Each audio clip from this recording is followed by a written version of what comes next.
syfers, sien jy 335 kW krag en 700 Newtonmeter.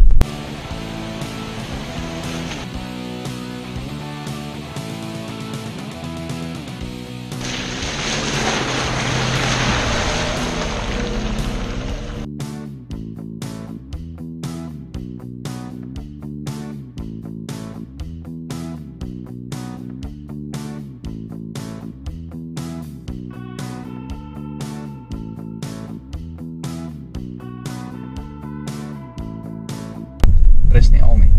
Hy het ook laastrekratte. Nou sien jy dink dat dit 'n formidabele veltererf moet wees. Dan kom jy agter dat hy 21 duim wiele het. En jy wonder hoekom.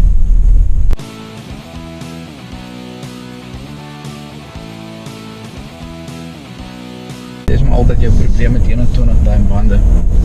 Al het jy 335 kW krag en 700 Newtonmeter. Die sybande is net nie hoog genoeg dat jy dit kan afblaas vir 'n langer footprint soos hulle in Engels sê nie. Want die profiel is net eenvoudig te laag. So as jy hierdie 21 duim bande sou afblaas, dan gaan jy op die vellings hardloop. Maar nou waar dit harder raak, is hy heel goed.